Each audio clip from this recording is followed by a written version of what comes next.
wong ganteng sak donya mohon untuk tidak menyebutkan nama dan siap. identitas dalam percakapan ini karena percakapan ini sanekan dalam konten YouTube. Gimana Mas? Oke, siap. Ini Mas ya, mau nanya soal paper-paperan. Saya kan ada di Hong Kong. Terus sebentar lagi kurang 4 hari lagi visa saya kan sudah habis. Terus gitu saya mau ngurusin paper, gimana caranya? Apa visa sebelum habis kurang 2 hari apa udah habis kita ngurusin paper atau gimana? Terus cara ngurusinnya itu gimana gitu, Bang Ganteng? Oke. Sudah. Jadi gini ya Mas, pada prinsipnya saya itu tidak setuju dan tidak sepakat ya siapapun teman kondisinya bagaimanapun untuk melakukan paper atau overstay di negara orang. Itu dulu saya disclaimer dulu, tidak setuju. Nah, jadi ketika saya ditanya bagaimana paper, seperti apa paper, dan cara mendaftar paper, terus terang saya tidak pernah. Ya, saya ngomong dulu jadi saya jawab dulu dari awal, saya tidak pernah. Tapi sebagai sesama orang Indonesia, saya juga YouTuber, saya juga banyak ditanyain sama orang, alangkah tidak bijaknya ketika seseorang bertanya tidak kita berikan arahan. Nah, seperti itu. Tapi belum tentu jawaban itu juga bisa kita jawab. Nah, saya selama hidup di Hong Kong ini ya memang dulu jadi turis, saya gak pernah punya kepikiran untuk paper. Kalau sampean bertanya tentang paper, saya sampaikan kepada sampean, mungkin bisa bertanya kepada teman-teman yang sudah pernah mengajukan paper. Tapi biasanya mereka mengajukan papernya itu setelah overstay. Jadi mereka biasanya overstay dulu. Nah, baru setelah overstay kemudian terus tertangkap. Lah baru ditangkap. Setelah ditangkap itu kalau tertangkap ya oke, kalau ditangkap ya oke. Kalau menyerahkan diri ya silahkan tinggal lapor, menyerahkan diri dan tidak ingin pulang ke Indonesia, barulah proses paper itu berjalan. Jadi yang bisa saya jelaskan ke sampean ya hanya di titik itu saja. Tapi saya berharap kalau sampean kurang 4 hari sebaiknya jangan paper. Ya kan? Kalau sampean mau ya silahkan belajar extend ya, extend ke Macau, extendnya ke Shenzhen. Nah, itu kan statusnya sampean kan sayang. Saya dulu soalnya begitu, saya extend. Jadi supaya rekod saya di Hong Kong itu tidak overstay ataupun paper. Makanya saya extend visanya bisa ke Macau, bisa ke Shenzhen yang lebih dekat. Begitu ceritanya Mas. Oke.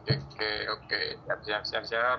Jadi sebaiknya begitu. Kalau sampean terobos, sampean mau overstay, ya sambil nunggu nanti informasi buat siapapun teman-teman yang mungkin dapat info tentang paper, monggo lebih detailnya sama mereka-mereka yang tahu. Tapi saya terus terang saya tidak pernah. Jadi kalau saya jawab terus tidak pernah itu kan tidak enak. Berdasarkan katanya itu kan saya juga nggak seru gitu loh. Saya selalu menjawab sesuatu yang apa yang saya alami. Ya yang saya alami ya extend visa. Saya dulu pernah ada orang yang menyarankan saya untuk paper, saya menolak, ya kan? Menolak untuk jadi paper dan juga menolak untuk jadi overstay. Makanya 23 bulan saya tetap visa saya hidup sebagai turis di Hong Kong 23 bulan. Dan itu saya nggak tahu ada rekor dari teman-teman yang lebih dari saya nggak tahu. Tapi intinya itu yang saya jalani dan yang saya alami. Begitu. Kalau itu Pak, extend visa kan cuma 1 bulan toh, otomatis keluar ke Shenzhen misalnya. Iya. Itu balik lagi ke Hong Kong bisa nggak? Kenapa? Kan katanya cuma kalau extend itu cuma dikasih batasan 3 kali. Kalau sudah 3 kali nggak bisa extend lagi, katanya gitu. Kan sampean katanya, saya kan jalani. Oh iya. Oh gitu ya. Loh iya, saya jalani masih 23 bulan. Saya jalani. Sampai sekarang berarti. Kalau sekarang saya sudah nggak berstatus seperti itu lagi. Oh gitu. Sekarang status saya sudah aman, gitu loh. Hmm. Karena saya sudah ada dependent visa. Jadi saya bukan orang gelap, gitu loh. Saya berani, makanya muka saya nampak di sosial media manapun, bahkan nama Facebook saya, nama lengkap saya. YouTube aja nggak saya kasih nama lengkap karena kepanjangan kalau nama lengkap. Jadi saya bukan orang-orang yang abal-abal. Jadi ya saya ada nyata dan saya juga bisa ditemui, rumah saya bisa didatangi. Jadi kalau sampai informasinya semuanya berdasarkan katanya, kalau saya enggak, saya jalani sendiri, Mas. 23 bulan itu fix. Kenapa? Lebih baik extend ya daripada paper ya. Nah, kalau saya menyarankan begitu, tapi ya semampu sampean dan pakai strategi. Itu. Caranya Pak? Ya kita keluar aja ke Shenzhen. Nah, sekarang saya tak ceritain karena saya ingin berharap sampean tetap punya visa ya. Tapi ending di belakangnya nanti yaitu jangan saya yang disalahkan karena saya bercerita pengalaman saya. Kalau pengalaman saya ini kan sesuatu yang sudah saya lakukan, ya. Kalau sampean bisa melakukan seperti apa yang saya lakukan, berarti ya sampean sama saya punya keberuntungan yang sama atau punya jalan baik yang sama gitu. Harapannya gitu. Jadi 3 kali kita tidak boleh masuk. Itu kalau saya ya, jangan sampai ke Makau itu sampai 3 kali berturut-turut terus balik lagi ke Hong Kong. Ya kan? Jangan sampai 3 kali berturut-turut, habis dari Makau masuk lagi dikasih, balik lagi Makau masuk lagi, balik lagi, ketiga kali itu enggak, 1 kali aja. 1 kali ke Makau. Nanti bulan berikutnya kita bisa ke Shenzhen. Ya. Berikutnya bisa ke Shenzhen karena dari Hong Kong ke Shenzhen itu visanya bisa beli. Kalau saya dulu sekitar kalau nggak salah 230 Hong Kong dolar kalau nggak salah sih, atau 170 yuan atau berapa gitu, nggak sampai 200. Itu saya masuk di Makau 2-3 hari, masuk lagi ke Hong Kong. Nah, keluar dari Makau yang beli visa itu di Lowu. Ya, itu di Lowu. Nah, di Lowu itu kita masuk. Nah, baliknya jangan dari Lowu lagi. Baliknya bisa dari Lok Macau.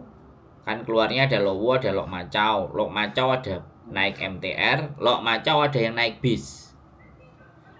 Jadi dari Shenzhen masuk ke Hong Kong itu ada berbagai macam cara. Ada dari ada lewat bis, ada lewat MTR. Lewat MTR 2, Lok Macau sama Lowu. Lah naik bis dari Lok Macau. Lok Macau itu juga bisa naik bis. Bisa langsung ke Wan Chai, bisa langsung ke Sam Sui Po. Nah, itu sampai selang-seling. Terus keluar masuknya lewat pintu yang lain gitu kan. Iya, jadi sampean harus kenali bordernya Hong Kong. Border untuk masuk di Hong Kong selain dari bandara itu sampean harus ketahui. Dari Makau ada berapa jalan? Di Makau ada kapal feri menuju Madao. Bisa menuju Taipa dari Hong Kong. Lah, dari Makau yang menuju ke Hong Kong itu bisa masuk ke Sung Wan, bisa masuk Sim Sa Choi, bisa masuk kalau nggak salah Singgi atau Dunmun kalau nggak salah kapal, bisa naik lewat bis. Jadi ada 4 jalan, naik kapal dan naik bis. Jadi seperti itu, sampai tinggal pilih yang mana, dan itu diseling-seling. Keluar dan masuknya itu jangan sampai di satu pintu. Iya. Diselang-seling. Syukur-syukur sampai tahu rumusnya. Keluarnya di Shenzhen, dari Shenzhen ke Makau, dari Makau masuk ke Hong Kong. Nah, itu lebih keren lagi. Atau dari Makau, ya kan, dari Makau keluarnya ke Makau, tapi masuknya nanti dari Shenzhen. Dari bordernya Shenzhen langsung masuk ke Hong Kong, Lok Wu atau Lok Macau. Nah, itu kan muter. Nah, sampean tinggal pinter-pinternya sampean bikin alasan. Apa alasannya? Aku bisnis, aku pekerja, aku pengusaha di Indonesia, aku punya bla bla bla bla semuanya. Dan intinya ketika di dalam sampean harus ada pekerjaan untuk bisa bertahan itu. Jelas pekerjaan itu pasti pekerjaan yang ilegal karena sampean turis tapi bekerja. Iya. Jadi itu silahkan. Jadi jangan mengharapkan ya dari temennya cewek, dari pacarnya cewek, ya berusahalah sendiri bagaimana sebagai seorang laki-laki untuk terus berjuang. Karena Oke, siap. karena banyak teman-teman yang merasa berangkat ditipu, dibohongi, masuk ke Hongkong, ya apa boleh buat. Saya harus OS, nanti aja ambil paper, banyak yang ngomporin, ikut aja paper sampai endingnya sampai dikasih nomor telepon, nomor saya yang suka katanya siapapun atau teman-teman ngomong suka membantu orang lah gini-gini. Saya nggak pernah merasa membantu siapapun, tapi kembali lagi karena yang ditanyakan adalah sesuatu yang memang membuat nasib sampean nanti di Hongkong tidak punya masa depan. Paper dan OS itu tidak punya masa depan. Paper punya batasan 7 tahun, di tahun ke-8 9 apakah masih di ACC saya juga tidak pernah bisa memastikan, tapi intinya ya mungkin bisa berkeliaran dan paper pun tidak boleh bekerja. OS pun ya tidak boleh bekerja, tapi bagaimanapun kita merantau itu mencari uang, mencari rezeki. Ya sudah tahu sama tahu saja. Saya nggak harus membuli atau memaki-maki, ngelokno atau jelek-jelekin orang-orang yang memilih jalannya ke sana. Tapi sampean visanya masih hidup, saya sampaikan sebaiknya jangan. Carilah jalan yang benar. Ya.